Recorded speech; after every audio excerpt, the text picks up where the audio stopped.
The great hall of Zentara Prime buzzed with voices from across the galaxy. Thousands of beings from hundreds of worlds had gathered for the annual Council of Worlds meeting.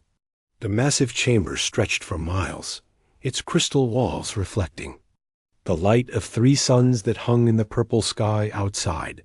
Commander Vex of the Saurian Empire stood near the viewing platform, his green scales catching the light as he watched the crowd below. His people were tall and proud, with long necks and sharp teeth that made other species nervous. But today, Vex felt relaxed. The council meeting had gone well, and now it was time for the evening stories. Another successful day of politics, said Dr. Kira, swimming up in her water suit. The Oceanic Federation member had blue skin that shimmered like waves, and her large eyes were kind and wise. Her mechanical suit allowed her to move on land, though she preferred the water pools scattered throughout the hall. Indeed, Vex replied, his voice deep and rough. Though I must admit, I am more excited about tonight's entertainment than the trade discussions. Dr. Kira laughed, a sound like bubbling water. Let me guess. You want to hear the human stories again? Of course. They are the best stories in the galaxy. Every species knew the human tailies. For 3,000 years, these stories had been passed down from parent to child, from teacher to student, from world to world. The humans were the greatest heroes in galactic folklore, though no one had ever seen one in real life. The stories always started the same way. Long ago, in a distant part of the galaxy, there lived a species called humans. They came from a world so dangerous that other species called it a death world. The planet was covered in water that could kill you, air that could burn your lungs, and creatures that hunted everything that moved. But the humans loved their deadly world. They swam in the poisonous oceans, breathed the burning air, and made friends with the killing creatures. The death world made them strong, smart, and brave beyond belief. Tell me your favorite human story, Dr. Kira said as they found seats. In the story circle, Vex thought for a moment. The one about the human who fought for 7 days without sleep to save a village of strangers. Ah, the tale of the endless warrior, Dr. Kira nodded. My people love that one too. We tell it to our young ones when they face difficult times. The story began with a human soldier named Jack, who was traveling through space when he heard a distress call. Pirates were attacking a peaceful farming world, and the people had no way to fight back. Jack was just one person against 1,000 pirates, but he did not hesitate. He landed his small ship on the planet and began to fight. For 7 days and 7 nights, he battled the pirates without rest, without food, and without sleep. Every time he fell down, he got back up. Every time he was hurt, he kept fighting. The pirates could not understand how one person could be so strong. On the 7th day, Jack defeated the last pirate. The farming people were saved, but Jack fell too. The ground finally exhausted. The farmers took care of him, and when he woke up, they asked him why he had risked his life. For strangers, Jack smiled and said, because it was the right thing to do. That phrase has become famous across the galaxy, Dr. Kira said. Because it was the right thing to do. So simple, yet so powerful. Vex nodded. My people use it in our military training. When soldiers ask why they must be brave, the commanders say, because it is the right thing to do. Around them, other species were sharing their own favorite human stories. The insect-like Chitani told the tale of the human who walked into a star to save his friends. The floating ethereals spoke of the human who gave up immortality to help others find peace. The rock-like granite people shared the story of the human who moved a mountain with her bare hands. What makes these stories so special? Asked young Zara, a purple-skinned Vorthan who was attending her first council meeting. Old Mentor Grix, a wise ethereal whose body glowed with soft light, floated down to answer. The humans in these stories never give up. They face impossible odds and find a way to win. They sacrifice themselves for others without being asked. They turn hopeless situations into victories through pure determination. But surely these are just stories, Zara said. No species could really be that brave. Perhaps not, Grix replied, but the stories teach us how to be better. When we face hard times, we ask ourselves, what would a human do? The answer is always the same. Never give up. Always help others. And do what is right. Dr. Kira leaned forward. The humans also had something called the human spirit. It was a force that lived inside them, making them stronger when things got worse. The harder the challenge, the more the human spirit grew. My favorite part of the human stories, said Commander Vex, is that they always found a way. If their weapons broke, they used their hands. If their ships were destroyed, they walked. If they were outnumbered 1,000 to 1, they fought anyway. They had a saying, where there is a will, there is a way. The evening continued with more stories. They heard about the human who talked a war into ending with just words. They learned about the human who built a bridge between enemy worlds. They listened to the tale of the human who healed a plague that had killed millions. As the night grew late, the various species began to return to their ships and homes. But the human stories stayed with them, as they always did. Do you ever wonder what really happened to the humans? Dr. Kira asked as she and Vex walked toward the exit. Vex checked his datapad, scrolling through the galactic database. The records say their homeworld was destroyed by a supernova 3000 years ago.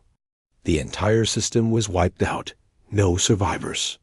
Such a tragedy, Dr. Kira said sadly. The galaxy lost its greatest heroes. Perhaps, Vex replied, but their stories live on. Every species in the galaxy knows about human courage, human determination, and human kindness. In a way, the humans are still with us. They walked through the quiet corridors of Zentara Prime, past memorials to fallen heroes and monuments to galactic peace. Many of these monuments quoted human sayings, even though the humans themselves were gone. Never give up. Do what is right. Where there is a will, there is a way, because it was the right thing to do. These words, carved in stone and crystal, reminded all species of the values that humans had taught them through stories. As Vex reached his ship, he looked up at the stars. Somewhere out there, in the vast darkness of space, was the dead system where the humans had once lived. He wondered what they had really been like. These legendary beings who had inspired an entire galaxy, were they really as brave as the stories said? Were they truly willing to sacrifice everything for others? Could any species actually possess the strength and determination that the human tales described? Vex would never know. The humans were gone, leaving only their stories behind. But those stories had shaped the galaxy, teaching every species about courage, hope, and the power of never giving up. Little did he know that somewhere in the dark void between galaxies, 10,000 ships were heading home. Captain Jake Morrison stood on the bridge of the battleship Liberty, watching the stars slowly grow brighter ahead. After 3,000 years of travel through the dark void between galaxies, they were finally coming home. The bridge was quiet, except for the soft hum of engines and the gentle beeping of computers. Captain, we have final confirmation from Earth Command, said Lieutenant Dan Cooper, looking up from his communication station. All 10,000 ships are ready for the return to the Milky Way. Jake nodded, feeling a mix of excitement and nervousness. He had been born on this ship, like most of the fleet. His parents had been born here too, and their parents before them. For generations, humans had lived in the dark space between galaxies, waiting for this moment. Good, Jake said. Signal Admiral Carter that the Liberty is ready. The Liberty was one of the largest ships in the fleet but it was just one of many. Around them, stretching in all directions, were 10,000 vessels of different sizes. Some were huge battleships like the Liberty, designed to protect the fleet. Others were city ships, home to millions of people. There were factory ships that made everything the fleet needed, science ships that studied the universe, and explorer ships that scouted ahead. Admiral Lisa Carter's voice came over the ship's communication system, reaching every person in the fleet. People of the human fleet, this is Admiral Carter. Today marks the end of our long journey and the beginning of our return home. Jake listened as the Admiral continued her speech. Her voice was strong and confident, the kind of voice that made people feel safe and proud. 3,000 years ago, our ancestors left Earth not because they wanted to, but because they had to. A terrible plague was killing our people, and the only way to save humanity was to leave our home behind. They took the survivors, the best of our knowledge, and our hope for the future into the darkness. Jake had heard this story many times, but it still moved him. The Great Plague had been unlike anything humanity had ever faced. It killed quickly and spread faster than any medicine could stop it. The only choice was to flee into space and hope that time and distance would allow them to find a cure. Our ancestors spent centuries in the void, healing our people and building our fleet. They never gave up hope that one day we would return to the galaxy where we belonged. That day is today. Navigator Ben Hayes looked up from his instruments. "Captain, I'm detecting the first star systems of the Milky Way. We're almost home." Jake felt his heart beat faster. Home. It was strange to think of the galaxy as home when none of them had ever been there, but somehow it felt right. Humans belonged among the stars, not in the empty darkness between galaxies. "What do you see out there, Ben?" Jake asked. Ben studied his readings carefully. "Thousands of star systems, Captain. Many more than our old records showed. It looks like life has spread across the galaxy while we were gone." Communications Officer Kate Johnson turned in her chair, looking excited. "Captain, I'm picking up radio signals from hundreds of worlds. There are so many different species out there. The galaxy is full of life." Jake smiled. This was wonderful news. Humanity had always hoped to find other intelligent life in the universe. Now it seemed the galaxy was crowded with different species, all living and working together. "Can you understand any of the signals?" Jake asked. Kate adjusted her equipment, listening to the strange sounds coming from space. "Most of it is in languages I don't recognize, but I'm picking up some interesting patterns. It sounds like stories." "Stories?" "Yes, sir. Many of the signals seem to be entertainment broadcasts, stories being told across the galaxy." Kate paused, looking puzzled. "Captain, this is going to sound strange, but I think some of these stories are about us." Jake raised an eyebrow. "About us? That's impossible. No one in the galaxy knows we exist." Kate shook her head. "I'm not sure about that, sir. I keep hearing a word that sounds like human in different languages. And the stories, they're about brave warriors who never give up, who fight impossible odds, and always find a way to win." This was confusing. How could aliens be telling stories about humans when humans had been gone for 3,000 years? Jake decided to contact Admiral Carter directly. "Admiral, this is Captain Morrison. We're detecting something unusual in the alien communications." "What kind of unusual, Captain?" "Our communications officer believes the aliens are telling stories about humans. Stories that make us sound like legendary heroes." There was a long pause before Admiral Carter replied. "That's interesting. Keep monitoring their signals. I want to know everything they're saying about us before we make contact." Jake nodded to Kate, who continued listening to the alien broadcasts. As the hours passed, she gathered more information about what the galaxy had become while humanity was away. "Captain, it's amazing," Kate said. There are hundreds of different species, all working together in something called the Council of Worlds. They have laws, trade agreements, and even shared cultural events. What kind of cultural events? Story festivals, sir? They gather on different worlds to share tales and legends. And many of their most popular stories are about humans. Jake found this hard to believe. Are you sure they're talking about us? Maybe they're talking about some other species. Kate played back some of the recordings she had made. Even though the languages were alien, Jake could hear familiar themes in the stories. Tales of courage, sacrifice, and never giving up. Stories about warriors who fought against impossible odds and always found a way to win. These stories sound like the kind of tales we tell our children, Jake said. Stories about human heroes and human values. That's what I thought too, sir. But how did aliens learn about human stories? Navigator Ben Hayes had an idea. Captain, what if some humans stayed behind when the fleet left? What if they shared our stories with the aliens before they died out? This made sense. Not everyone had been able to leave Earth when the plague struck. Some humans had stayed behind, either by choice or because they couldn't reach the evacuation ships. Maybe those humans had made contact with alien visitors and shared human culture with them. If that's true, Jake said, then we're not just returning to the galaxy.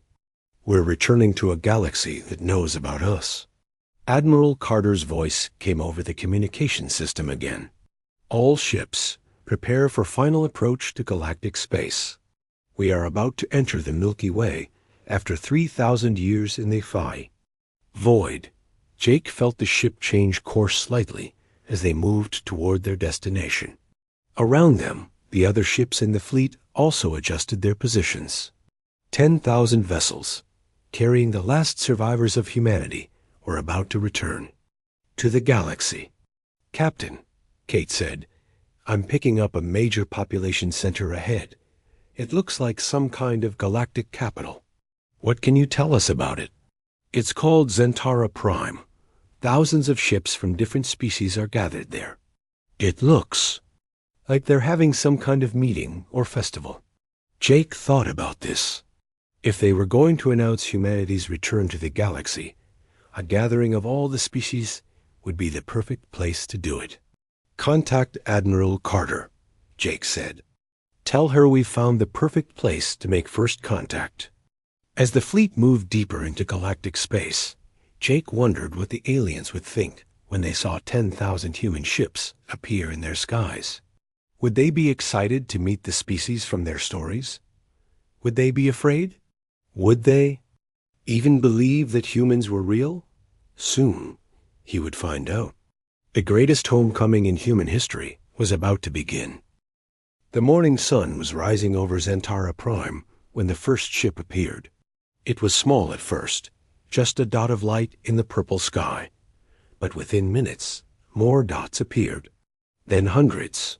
Then thousands. General Thok of the Kroger Defense Force was drinking his morning brew when his aide ran into his office.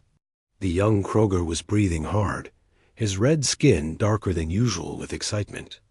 General, you need to see this, the aide said, pointing to the viewing screen. Thok looked up and nearly dropped his cup. The sky above Zentara Prime was filled with ships. Not just a few ships, but thousands of them. They were arranged in perfect formation, like a military fleet ready for battle. Sound the alarm, Thok ordered. All defense forces to battle stations. We are under attack. Across the planet, sirens began to wail. The peaceful morning was shattered as millions of beings looked up to see the massive fleet hanging in there. Sky like storm clouds. Ships from every species scrambled to launch, preparing to defend their capital world. Dr. Kira was in her laboratory when the alarm sounded. She rushed to her window and gasped at what she saw. The ships were unlike anything in the galactic database. They were sleek and powerful, with designs that seemed both alien and somehow familiar. "Computer, scan those ships," she said. "Identify their species and origin." The computer worked for several minutes before responding. Unable to identify. Ship designs do not match any known species. Warning. Weapon systems detected on all vessels. Dr. Kira felt her heart racing. An unknown species with 10,000 warships had just appeared above the galactic capital. This could mean war, invasion, or worse. Commander Vex was in the council chambers when the emergency meeting was called. Representatives from every species gathered quickly, their faces showing fear and confusion. "Who are they?" asked Ambassador Zeph of the Vorthan Republic. "Where did they come from?" demanded Senator Krill of the Insect Collective. "What do they want?" wondered Elder Tram of the Granite People. General Thok stood at the center of the chamber, his massive frame tense with anger. "They are invaders. Look at their formation, their weapons. This is an attack fleet." "But they haven't fired," Dr. Kira said, swimming forward in her water suit. "Maybe they come in peace." "Peace?" Thok laughed harshly. "No species brings 10,000 warships to make peace." High above the planet, Captain Jake Morrison watched the alien response from the Bridge of the Liberty. Their sensors showed hundreds of alien ships launching from the surface, taking defensive positions around the planet. "They think we're attacking," Lieutenant Dan Cooper said. "And you blame them?" Jake replied. 10,000 ships suddenly appearing would scare anyone. "Should we move to a less threatening position?" asked Navigator Ben Hayes. Jake shook his head. "Admiral Carter wants us to maintain formation. We need to look strong, not weak." Communications Officer Kate Johnson was still, listening to the alien broadcasts. "Captain, they're calling us invaders. Their military is preparing for battle. Any word from Admiral Carter about first contact? She's deciding which ship should make the first call. It has to be perfect." On the planet below, Dr. Kira was studying the ship designs more carefully. Something about them was nagging at her memory. The curves of the hulls, the way the weapons were positioned, even the formation they flew in seemed familiar. "Computer, search the historical database for ship designs matching these patterns." The computer worked for a long time. Finally, it spoke. Partial matches found in mythological texts. Designs similar to legendary human vessels described in ancient stories.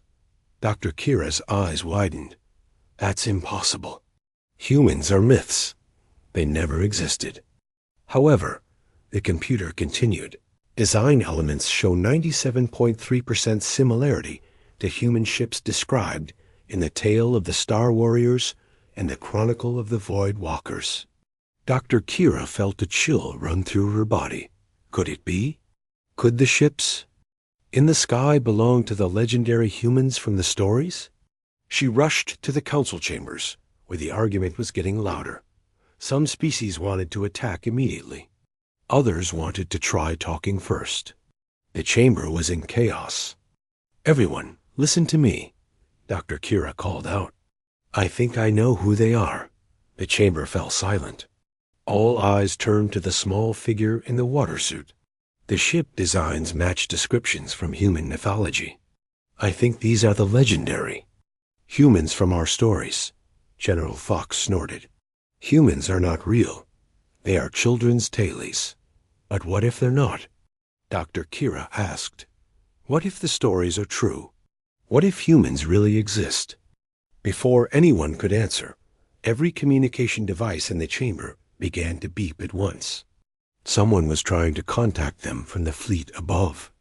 "This is Admiral Lisa Carter of the Human Fleet, requesting permission to open communications with the Galactic Council." The chamber erupted in shocked gasps and excited whispers. The voice was speaking in perfect galactic standard, but the words she had used were impossible. "Human fleet?" whispered Ambassador Zeph. "Did she say human?" asked Senator Krill. "General." Thok stepped forward. This is General Fuck of the Galactic Defense Force. Identify yourself and state your intentions." There was a pause, then the voice continued. "I am Admiral Lisa Carter, commander of the human refugee fleet. We are the survivors of the Great Plague that forced us to leave the galaxy 3,000 years ago. We have returned to seek our place among the stars." The chamber fell completely silent. No one moved. No one spoke. The implications of what they had just heard were too massive to understand. Dr. Kira was the first to find her voice. "The Great Plague? But that's from the human stories. The tale of the long journey stories?" Admiral Carter's voice sounded confused. "What stories?" Commander Vex stepped forward. "Admiral Carter, if you are truly human, then you should know that your people have become legendary throughout the galaxy. For 3,000 years, we have told stories of human courage, human sacrifice, and human determination. You are the heroes of our greatest tales." There was a long pause from the fleet above. Then Admiral Carter spoke again, her voice softer now. "Our people ... became legends?" "The greatest legends," Dr. Kira said. "Your stories have shaped our entire civilization. We have learned about courage from human tales. We have learned about sacrifice from human examples. We have learned about never giving up from human heroes." "But how?" Admiral Carter asked. "We have been gone for 3,000 years. Elder Tram of the Granite people spoke up. Some of your people must have remained behind. They shared your stories with the first alien visitors to your world. Those stories spread across the galaxy, inspiring every species we know." The communication channel was quiet for a long moment. Finally, Admiral Carter spoke again. "We never knew. We thought we were alone in the universe. We thought our culture would die with us in the void." "Your culture did not die," Dr. Kira said. "It became the foundation of galactic civilization. Every species knows the human values. Never give up, help others, do what is right." General Falk, who had been silent during this exchange, finally spoke. "If you are truly the humans from our stories, then you are warriors without equal. Are you here to conquer us?" Admiral Carter's answer came quickly. "We are here to come home. We are tired of wandering in the dark. We want to live among the stars again, to be part of the galaxy we once called home." The chamber erupted in discussion. Some species were excited to meet their legendary heroes. Others were worried about what 10,000 human ships might mean for the balance of power in the galaxy. But Dr. Kira was thinking about something else. If the humans were real, if they truly possessed the courage and determination from the stories, then meeting them would change everything. "Admiral Carter," she said, "would you be willing to meet with us, to show us that humans are real?" "Dr. Kira, I would be honored to meet the species that kept our stories alive while we were gone." As the first human shuttle prepared to land on Zentara Prime, beings across the galaxy watched in wonder. The greatest myth in galactic history was about to become reality. The humans had come home. The shuttle bay of Zentara Prime had never been so crowded. Representatives from every species in the galaxy had come to witness the impossible, the arrival of real humans. The air buzzed with excitement and nervous energy as beings who had grown up with human stories prepared to meet their legendary heroes. Admiral Lisa Carter stepped out of the shuttle first, followed by Commander Nick Peterson and Ambassador Helen Brooks. They were smaller than most aliens had expected, but they carried themselves with quiet confidence. Their eyes were bright and curious as they looked at the crowd of beings who had gathered to meet them. Dr. Kira swam forward in her water suit, her large eyes shining with wonder. "Admiral Carter, on behalf of the Galactic Council, welcome home." Admiral Carter smiled. "Thank you, Dr. Kira. It's good to be back." The crowd pressed closer, everyone wanting to get a better look at the humans. They seemed so ordinary, so normal. But these were the people from the stories, the legendary warriors who never gave up. "You're really human?" asked young Zara, the purple-skinned Vorthan who had listened to human stories just days before. "We are," Admiral Carter said gently, "though I suspect we're not quite what you expected." Commander Vex stepped forward, his green scales gleaming. "Admiral, we have so many questions. Where have you been? How did you survive? Why did you leave?" Admiral Carter looked around at the eager faces. "Perhaps we should sit down. It's a long story." The great council chamber was rearranged for the meeting. Humans sat across from aliens, with translators working to make sure everyone could understand each other. Admiral Carter began to tell the true story of humanity's journey. 3,000 years ago, our people faced a plague unlike anything we had ever seen. It spread faster than our medicine could stop it, killing billions. Our greatest scientists said the only way to save humanity was to leave Earth and search for a cure in the vast emptiness between galaxies. Elder Tram of the Granite People leaned forward. "But in our stories, humans are brave warriors who never retreat." "We are," Commander Peterson said. "But sometimes bravery means knowing when to run to fight another day. We didn't retreat from battle. We retreated to survive." Ambassador Brooks continued the story. "Our ancestors took the survivors, our knowledge, our culture, and our hope into the dark void. For centuries, we traveled between galaxies, healing our people and building our fleet." "Did you find a cure?" Dr. Kira asked. "We did," Admiral Carter said, "but it took 500 years. By then, we had been gone so long that we decided to keep exploring. We found amazing things in the void between galaxies. New forms of life, strange energies, wonders beyond imagination. The aliens listened with fascination. The humans had not just survived their exile. They had thrived, learning and growing in the darkness. But we never forgot our home," Admiral Carter said. "Every generation told stories of the galaxy we had left behind. We dreamed of returning to the stars where we belonged." General Thok had been quiet during the discussion, but now he spoke up. "In our stories, humans are the greatest warriors in the galaxy. Are you here to claim that title?" Admiral Carter shook her head. "We're not here to claim anything. We're here to come home, to be part of the galaxy again." "But you brought 10,000 warships," General Thok pointed out. "We brought 10,000 ships," Commander Peterson corrected.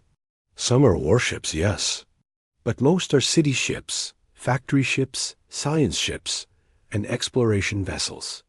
We brought our entire civilization with us." Dr. Kira was studying the humans carefully. "You seem different from the humans in our stories. More ... peaceful." "War changes people," Admiral Carter said.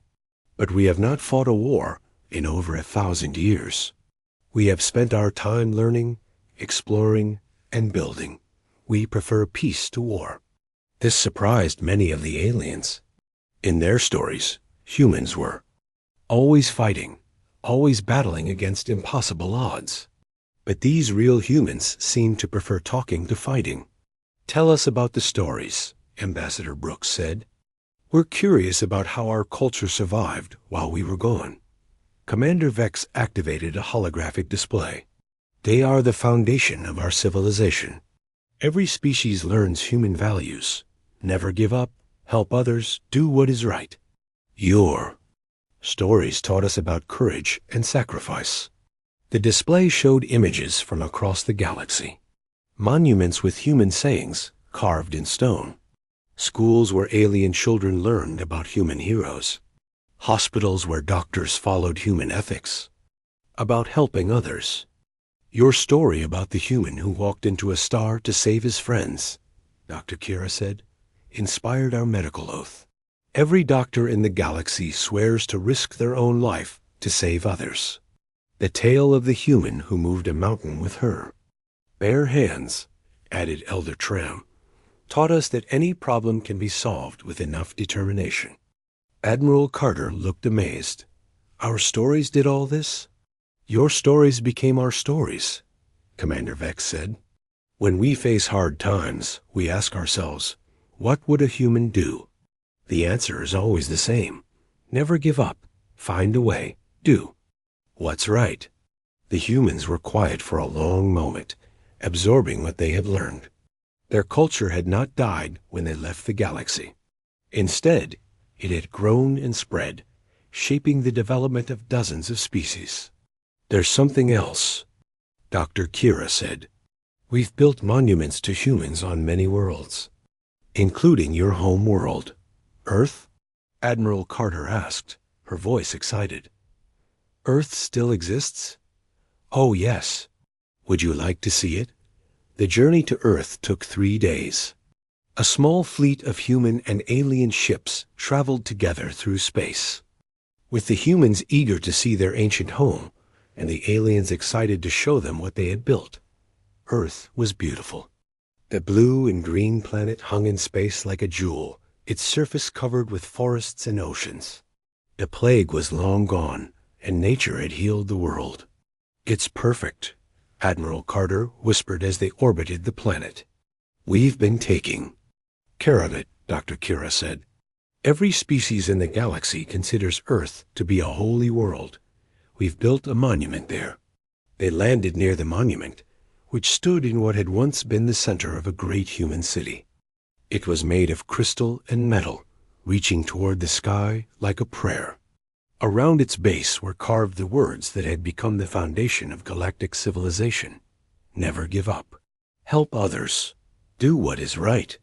Where there is a will, there is a way, because it was the right thing to do. Commander Peterson read the words aloud, his voice filled with emotion. These were just things we believed. We never knew they would become so important. They were important because they were true, Elder Tram said. Truth has power. Your truth gave us strength. The humans spent hours exploring the monument and the restored Earth. They found records left by the last humans who had remained behind, messages of hope and love sent to the stars. They discovered that their home world had become a place of pilgrimage for every species in the galaxy. The humans who stayed behind, Admiral Carter said, reading one of the ancient messages. They knew they were dying, but they made sure our stories would survive. They did more than that, Dr. Kira said. They made sure your values would survive. They taught the first alien visitors about human courage, human kindness, and human determination. Those lessons spread across the galaxy. As they prepared to leave Earth, the humans felt a deep sense of completion. They had left as refugees, fleeing a dying world.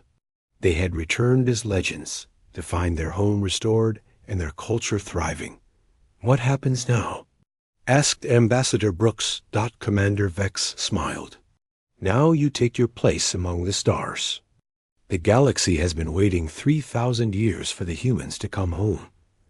We have much to learn from each other. The return journey to Centauri Prime was filled with planning and hope.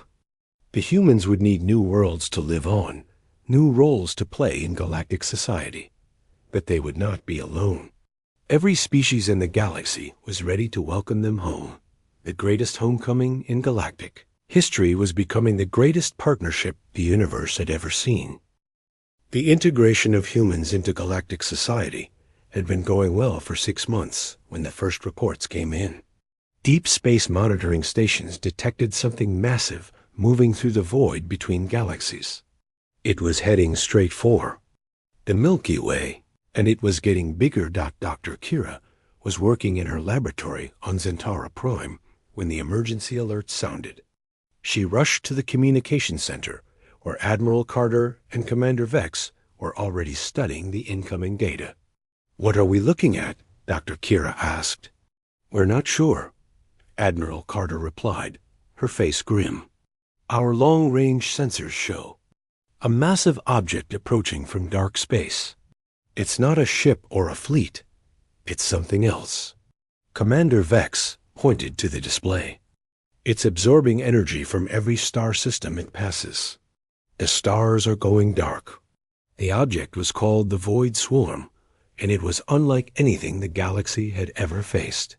It was not a single creature, but millions of dark beings that fed on. Light, energy, and life itself. They moved like a living shadow, consuming everything in their path. General Thok called an emergency meeting of the Galactic Defense Force. Representatives from every species gathered to discuss the threat. The room was filled with fear and uncertainty. Our weapons have no effect on them, General Thok reported. Every fleet we send gets consumed. The Void Swarm feeds on our energy weapons and grows stronger. Elder Tram of the Granite People spoke. Up, we have lost contact with 17 star systems. The swarm is moving toward the core worlds. At this rate, they will reach Centauri Prime in 3 weeks. The aliens looked to their human allies for help. In the stories, humans always found a way to win impossible battles. But Admiral Carter looked troubled. This enemy is different, she said. It doesn't fight like anything we've ever faced. It doesn't want territory or resources. It just wants to consume everything. Colonel Ryan Thompson, one of the human military commanders, studied the tactical reports. The swarm feeds on fear and despair. When our fleets retreat, it grows stronger. When planets evacuate, it moves faster. Then what do we do? Asked Senator Krill of the Insect Collective. How do we fight something that gets stronger when we're afraid? Major Amy Davis, another human officer, had been quiet during the meeting. Now she stood up. We do what humans do best. We don't retreat. We don't give up. We fight. But our weapons don't work, General Thok protested. Then we find new weapons, Admiral Carter said. We adapt. We overcome. That's what humans do. The next 2 weeks were filled with desperate preparation. Human engineers worked with alien scientists to develop new strategies. They discovered that the Void Swarm was weakened by certain frequencies of light and sound.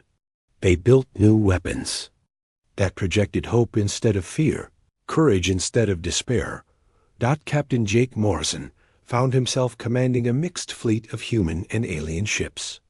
His crew included beings from a dozen different species, all working together to face the greatest threat the galaxy had ever known. Captain, the swarm has entered the outer system, reported Lieutenant Dan Cooper. They'll reach the first inhabited world in 6 hours. Jake looked at his diverse crew.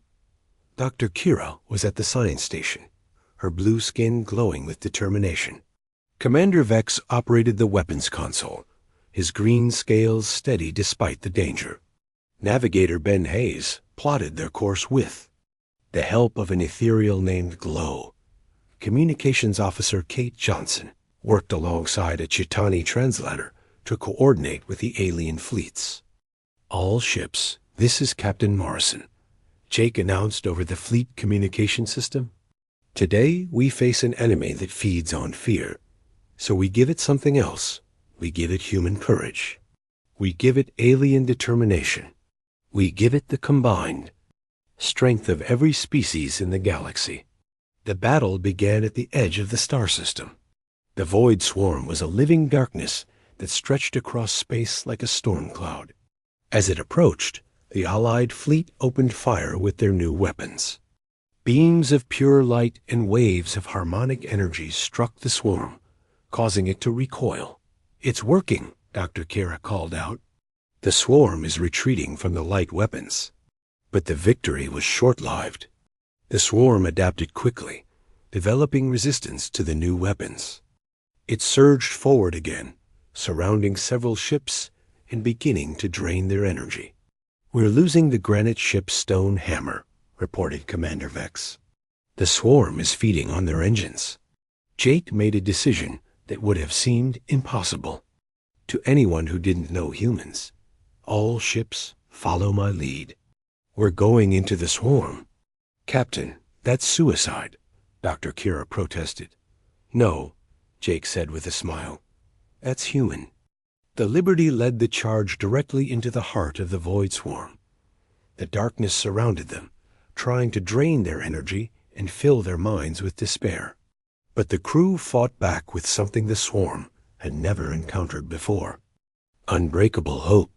Remember the stories, Jake called out over the ship's communication system. Remember the human who fought for 7 days without rest.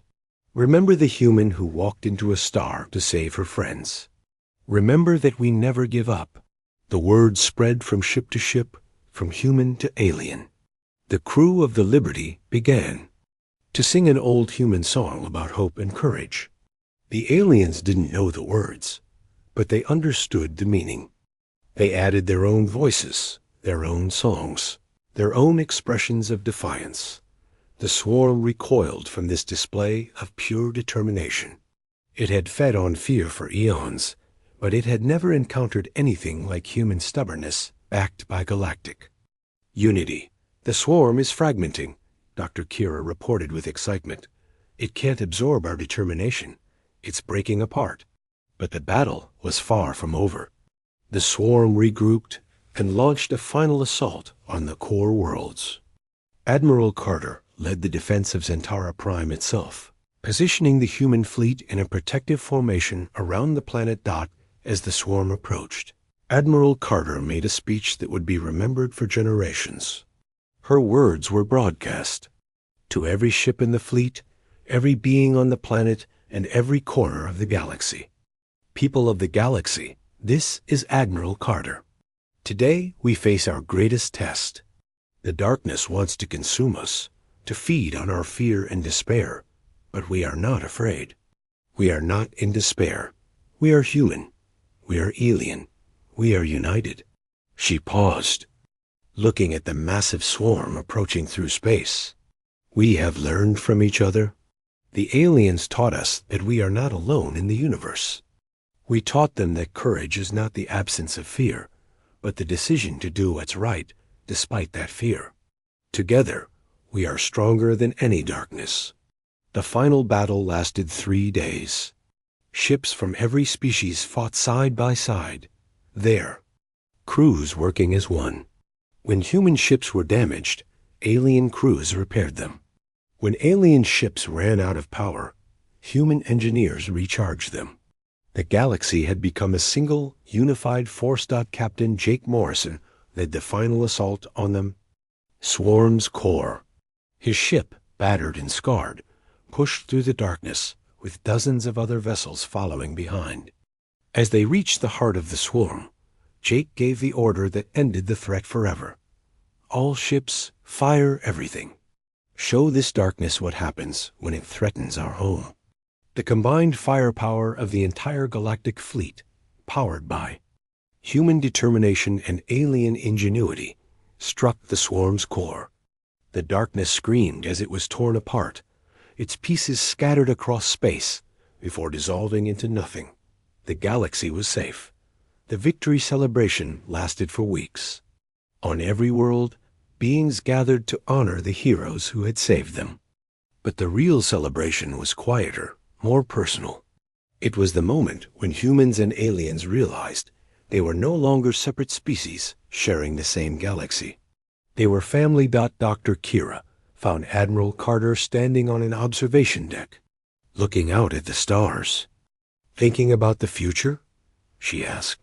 Thinking about how far we've come, Admiral Carter replied. 6 months ago, humans were just myths. Now we're part of something bigger than we ever imagined. The stories were true after all, Dr. Kira said. Humans really are heroes. Admiral Carter shook her head. We're not heroes. We're just people who refuse to give up. And we learned that every species in this galaxy has that same strength. You just needed someone to remind you. The establishment of the Human Galactic Alliance was celebrated across the galaxy. It was more than a political agreement. It was. It promised that no species would face the darkness alone. Years later, when the first generation of children born after the Alliance began school, they learned new stories. Not just about mythical human heroes, but about real human courage. Not just about alien wisdom, but about galactic unity. They learned that the greatest strength came not from any single species, but from all species working together. The galaxy had always told stories about humans. Now humans and aliens were writing new stories together, stories of exploration, discovery, and hope that would inspire generations across the stars. In the end, the humans had done more than return home. They had helped create a new kind of family, one that stretched across the galaxy and reached toward the infinite possibilities of the universe. The age of myths was over. The age of unity had begun.